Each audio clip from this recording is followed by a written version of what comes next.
Okay, good afternoon friends. तर आजच्या या लेक्चरमध्ये आपण पाहणार आहोत सी कॅटेगरीमधल्या रिॲक्शन. ओके, या रिॲक्शनची कॅटेगरी आहे reactions involving both the cleavage of alkyl and hydroxyl group.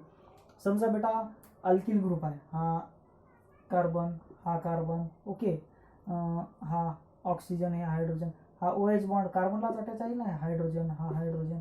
Okay okay बेटा, लक्षात घ्या reactions involving cleavage of alkyl and hydroxyl group.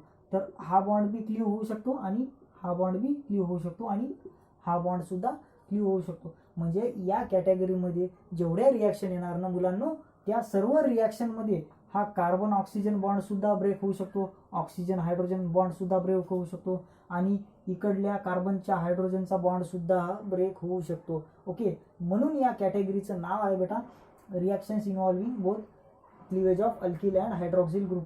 म्हणजे अल्किल ग्रुपमधलेही बॉन्ड ब्रेक होऊ शकतात आणि हायड्रॉक्सिल ग्रुपमधले सुद्धा बॉन्ड ब्रेक होऊ शकतात. ओके, तर वन बाय वन आपण डिस्कस करूया की या कॅटेगरीमध्ये कुठल्या प्रकारच्या रिॲक्शन्स येणार. ओके, चला तर मुलांनो, ही जी कॅटेगरी आहे या कॅटेगरीमध्ये पहिली रिॲक्शन येणार बेटा डिहायड्रेशन ऑफ अल्कोहोल्स. ओके, पहिली रिॲक्शन येणार बेटा डिहायड्रेशन ऑफ अल्कोहोल. काय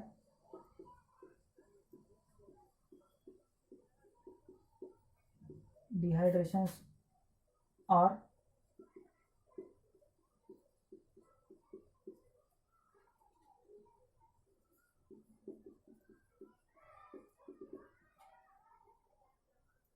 डिहायड्रेशन और फॉर्मेशन ऑफ अल्किन. लक्षात घ्या मुलांनो, जर समजा अल्कोहोलचं डिहायड्रेशन झालं म्हणजे अल्कोहोलमधून वॉटर निघून गेला, ओके, तर काय मिळणार आपल्याला? ऑफकोर्स आपल्याला अल्किनच मिळणार, कारण डिहायड्रेशन ही एक एलिमिनेशन रिॲक्शन आहे आणि एलिमिनेशन रिॲक्शनमध्ये आपल्याला सॅच्युरेटेड पासून अनसॅच्युरेटेड कंपाऊंड मिळणार. हे तर बेसिक आहे. ओके, चला मी तुम्हाला जनरल रिॲक्शन सांगतो.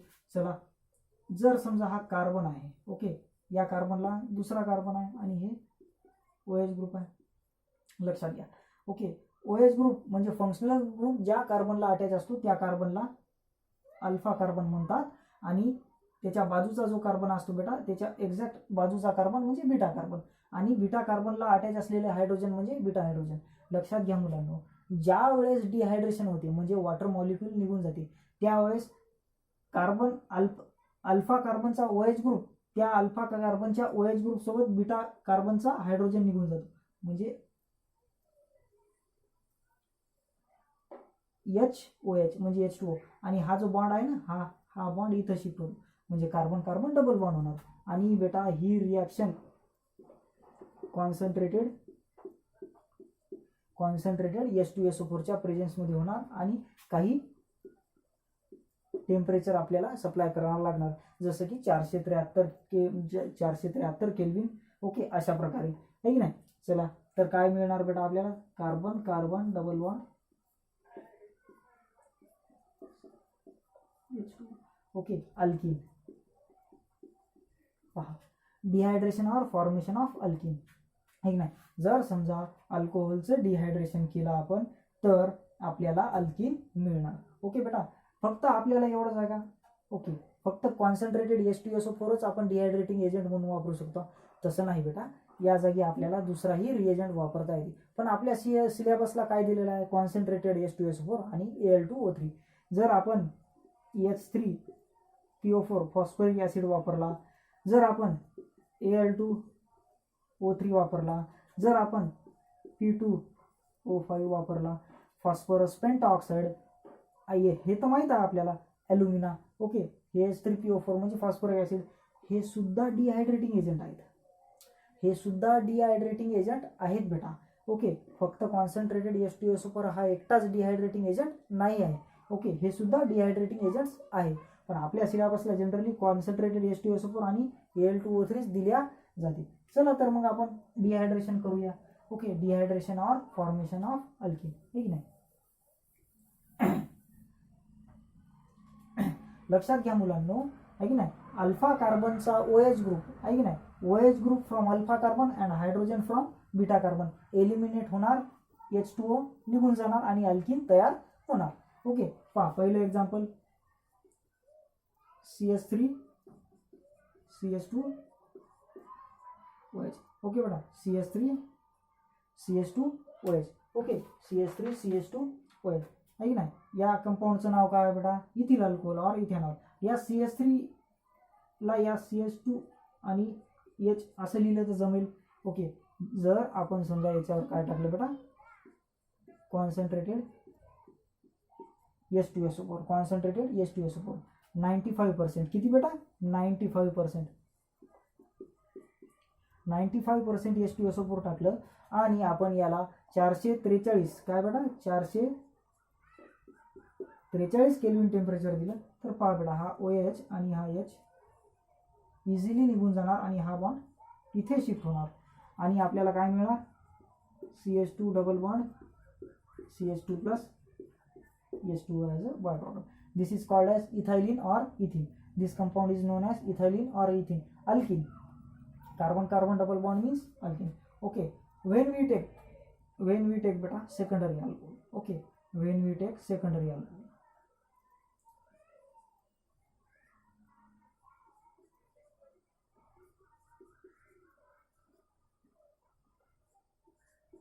Okay beta. The carbon atom to which OH group is attached, that carbon atom is known as alpha carbon atom, and the side carbon atom is known as, this is beta carbon, this is also beta carbon. म्हणून बेटा hydrogen हा beta कार्बनचा निघून जाणार. जर या कार्बनचा hydrogen काढला आणि या कार्बनचा हायड्रोजन काढला मुलांना, तरी आपल्याला सेमच प्रॉडक्ट मिळणार आहे. ओके, पहा लक्षात घ्या बेटा. आणि हा सेकंडरी अल्कोहोल आहे, हा प्रायमरी अल्कोहोल आहे आणि हा secondary. This is called as isopropyl alcohol or propan2OL. IUPAC called as propan2OL. 1, 2, propan2OL. Okay, nomenclature तर आपल्याला माहितीच आहे बेटा, नाव देणं इझी प्रोसेस आहे, त्यामुळे मी खाली नाव लिहित नाही. ओके, पहा लक्षात घ्या. जर समजा आपण या CH3 ला CH2 आणि H असं लिहिलं तर पहा मुलांना, हा H2 निघून जाणार आणि हा बॉन्ड इथे शिफ्ट होणार आणि आपल्याला काय मिळणार, अल्कीन. पहा CH3 CH double bond CH2 plus H2. आणि लक्षात घ्या बघा, इथं H2SO4 आणि टेम्परेचर लागणार, किती लागणार पहा, 60%.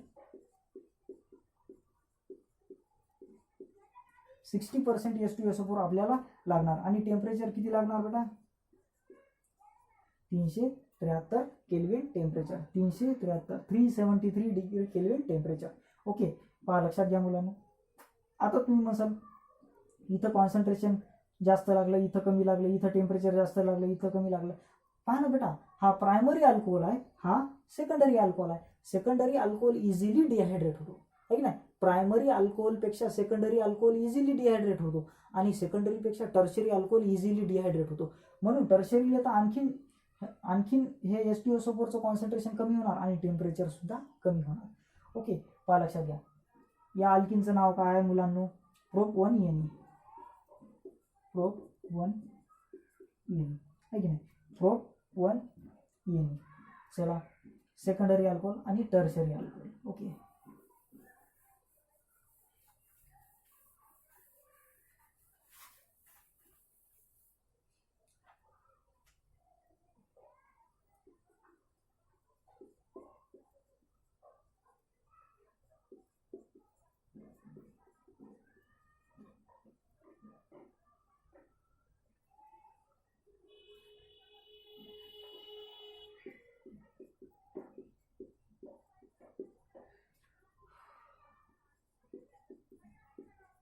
358 Kelvin temperature.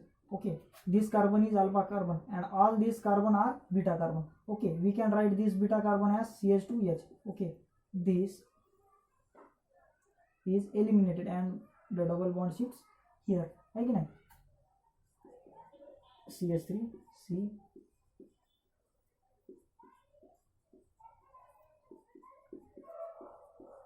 Okay beta, the 20% H2SO4 here required, which is very much less concentrated than 95% and 60% H2SO4. Why? Because this is tertiary alcohol, because this is tertiary carbon है की नाही. आणि टर्शरी अल्कोहोलची रिॲक्टिव्हिटी हे सेकंडरी आणि प्रायमरी पेक्षा जास्त असते. म्हणून टर्शरी अल्कोहोलचं डिहायड्रेशन इझिली होते, त्यामुळे आपल्याला जास्त कॉन्सन्ट्रेशन आणि जास्त टेम्परेचर लागत नाही मुलांना. आणि अल्किन तयार होणार. कार्बन कार्बन डबल बॉन्ड म्हणजे अल्किन. पहा या अल्किनचं नाव काय आहे मुलांना? या अल्किनचं नाव आहे आयसोब्युटाइलिन. ओके, आयसो वरील लिहितो पहा,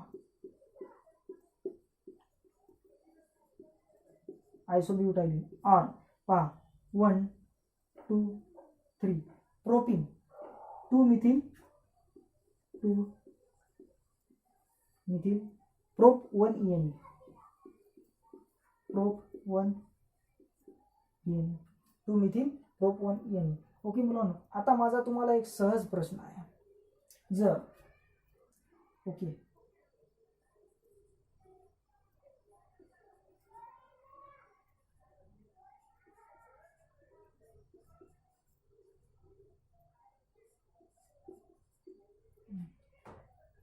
ऐक नाही, जर हा अल्फा कार्बन आहे, कारण या कार्बनला OH ग्रुप अटॅच आहे, हा बीटा कार्बन, अल्फा कार्बनच्या बाजूचा कार्बन बीटा कार्बन, ऐक ना, अल्फा कार्बनच्या बाजूचा कार्बन बीटा कार्बन.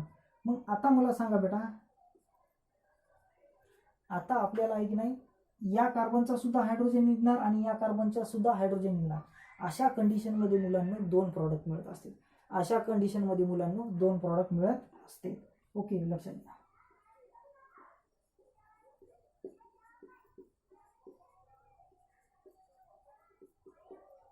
पहा लक्षात घ्या, जर समजा आपल्या इथला हायड्रोजन निघून गेला बेटा CH2 येस, ओके, आणि जर समजा बेटा इथला हायड्रोजन निघून गेला, ओके, जर हायड्रोजन इथला निघून गेला तर डबल बॉन्ड बेटा इथं तयार होणार, आणि हायड्रोजन इथला निघून गेला तर बेटा डबल बॉन्ड इथे तयार होणार.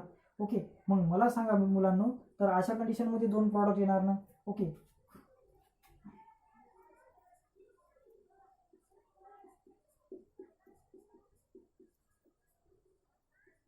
प्लस, ओके प्लस,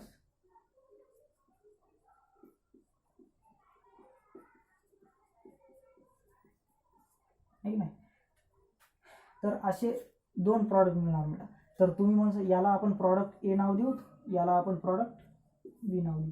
तर ए आणि बी या प्रॉडक्टमध्ये कोणता प्रॉडक्ट मुलांनो मेजर राहील आणि कोणता मायनर, आणि या दोघांमध्ये सुद्धा H2O तर निघून जाणार, H2O रिमूव्ह होणार, त्यात काही वाद नाही. ओके, तर याचं नाव आहे बेटा ब्यूट 2 ENE ब्यूट 1 ENE ब्यूट 1 ENE आहे की नाही. पहा लक्षात घ्या, 1 नंबरच्या कार्बनला डबल बॉन्ड, 2 नंबरच्या कार्बनला double bond, but ENE. Okay, लक्षात घ्या मुलांनो.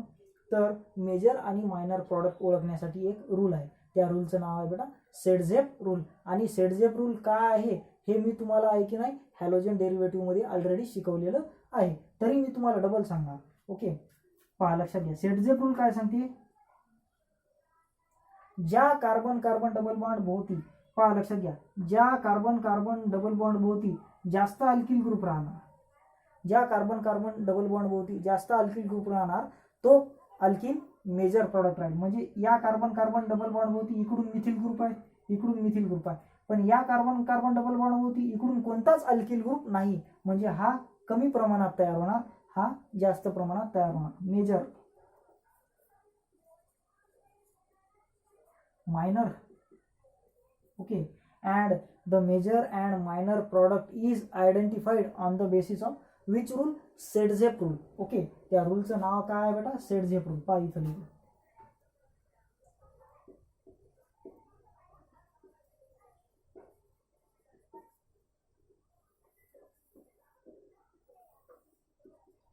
the major and minor product, okay, the major and minor alkene is identified by the help of Saytzeff rule. Okay, ज्या कार्बन कार्बन डबल बॉन्डच्या भोवती जास्त अल्किल ग्रुप असतील तो अल्किन मेजर प्रॉडक्ट राहील, आणि ज्या कार्बन कार्बन डबल बॉन्डच्या भोवती कमी अल्किन राहतील बेटा तो मायनर प्रॉडक्ट असेल.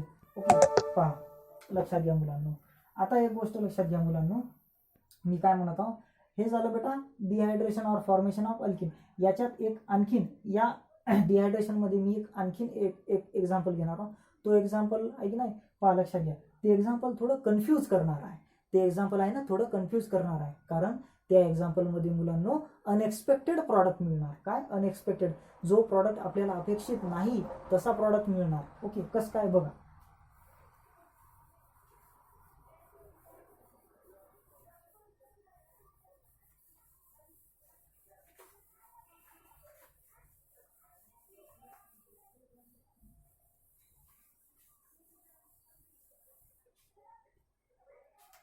लक्षात घ्या मुलांना, जर समजा आपण असा रिॲक्टंट घेतला CS3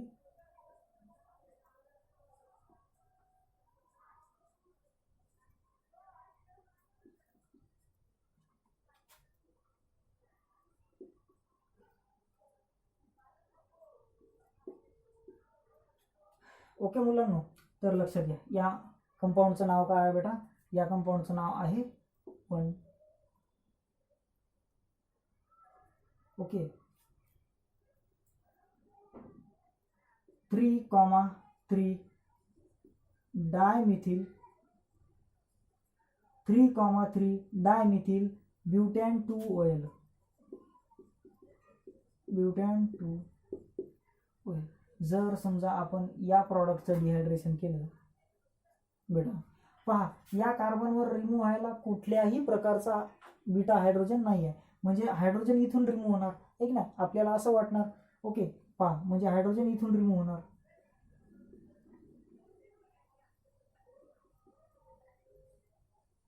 ऐक ना,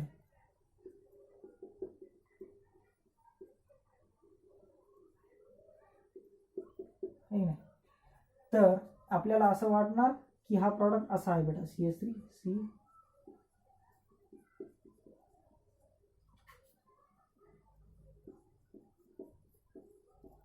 ओके बेटा, हा असा प्रॉडक्ट आपल्याला मिळणार. ओके प्लस H2, हा H2O निघून जाणार. ओके हा H2O निघून जाणार.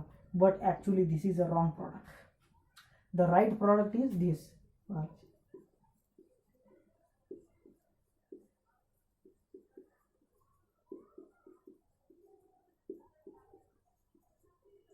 दिस is the right product. Okay बेटा, आता हा प्रॉडक्ट राईट आहे, हा प्रॉडक्ट आहे राईट. कसं काय पहा, लक्षात घ्या, ज्यावेळेस तुम्ही रिॲक्शनचं मेकॅनिझम पाहाल ना, त्यावेळेस तुम्हाला कळेल की हा प्रॉडक्ट ॲक्युरेट कसं काय आहे.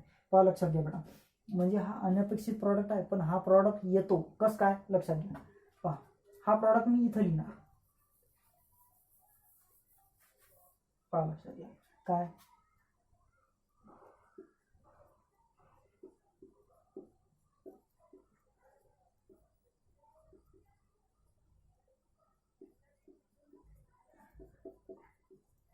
ओके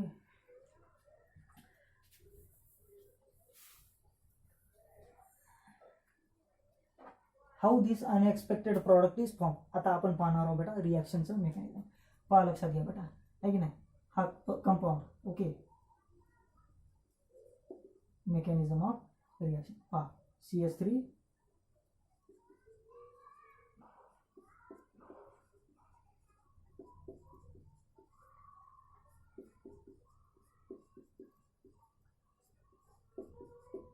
लक्षात घ्या बेटा H2SO4 एक नाही, H पॉझिटिव्ह आणि प्लस HSO4 निगेटिव्ह. लक्षात घ्या बेटा,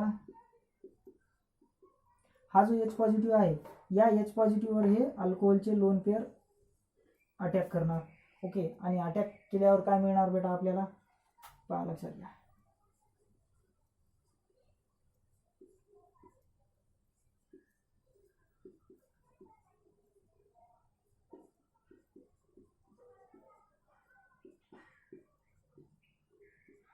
मिळालं बेटा OH2 पॉझिटिव्ह. आता हा OH2 पॉझिटिव्ह हा लिव्हिंग ग्रुप आहे, एक चांगला लिव्हिंग ग्रुप आहे, म्हणजे तो निघून जाणार.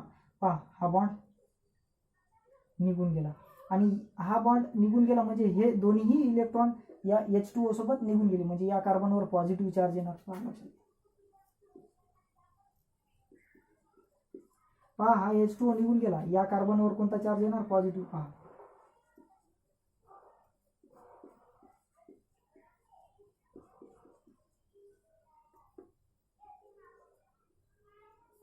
ओके, पहा CH आला बेटा या कार्बनवर पॉझिटिव्ह चार्ज. पहा लक्षात घ्या, हा कार्बन कसा आहे बेटा, सेकंडरी. आता मला एक गोष्ट सांगा, हा मिथिल ग्रुप इथं मायग्रेट झाला तर हा मिथिल ग्रुप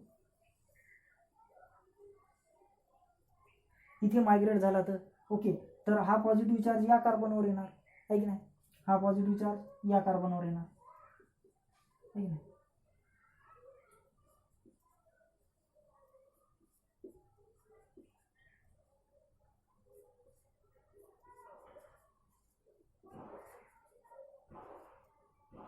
पहा हा H आहे की नाही, हा H ओके असा. मग मला एक गोष्ट सांगा बेटा, या कार्बनवर आला पॉझिटिव्ह चार्ज. आता पहा हा H पॉझिटिव्ह तर वापरला गेला, हा कोण आहे HSO4 निगेटिव्ह. ओके पहा लक्षात घ्या, पहा हा हायड्रोजन घेणार आणि हा बॉन्ड इथे शिफ्ट होणार आहे की नाही. मग हा बॉन्ड इथे शिफ्ट झाल्यावर डबल बॉन्ड झाला की नाही. ओके पहा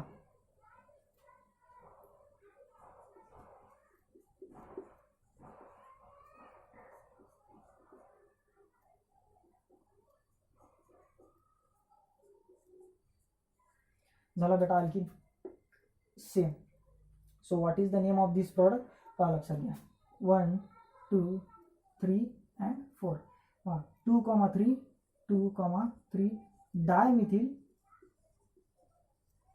ब्यूट 2ENE. okay, this is the unexpected product form. Why? Because this is tertiary carbocation, this is secondary carbocation, this is tertiary carbocation, and we know that the tertiary carbocation is more stable than secondary carbocation. That's why the rearrangement is occur, and this is called as methyl shift. Okay, 1,2 methyl shift, 1,2 methyl, 1,2 Me means methyl shift, 1,2 methyl shift. This shift occurs. Why? This shift occurs because tertiary carbocation is more stable to form. Okay, अशा प्रकारे बेटा हा unexpected product मिळणार. लक्षात घ्या, कोणत्याही reaction मध्ये जर तुम्हाला अनएक्सपेक्टेड प्रॉडक्ट मिळत असेल बेटा, कोणत्याही रिॲक्शन मध्ये जर तुम्हाला अनएक्सपेक्टेड म्हणजे अनपेक्षित प्रॉडक्ट मिळत असेल, तर तिथं तुम्ही एक गोष्ट नोट करायला पाहिजे की तिथं काहीतरी स्टॅबिलिटीचा प्रश्न व्हायला आणि रिअरेंजमेंट घडून येईल, तरच अनएक्सपेक्टेड प्रॉडक्ट यायला बेटा, आहे की नाही. उगीच्या उगीच केमिस्ट्रीमध्ये काही नसते. केमिस्ट्रीमध्ये प्रत्येक गोष्टीच्या मागे काही ना काही कारण असते, जे की तुम्ही व्यवस्थित कन्सेप्च्युअली नोट करायला पाहिजे. अशा गोष्टी माझं तर म्हणणं आहे तुम्ही पेन घेऊन अशा गोष्टी व्यवस्थित नोट कराव्या, कारण ह्या आवश्यक कामी पडतात. ओके, तर अशा प्रकारे बेटा reactions involving both cleavage of hydroxyl ग्रुपमध्ये पहिली आपण dehydration or formation of alkene पाहिली. ओके, सेकंड टाईपची रिॲक्शन आहे बेटा ऑक्सिडेशन, जे की आपण नेक्स्ट लेक्चरला पाहूया. Okay, thank you, have a nice day to all.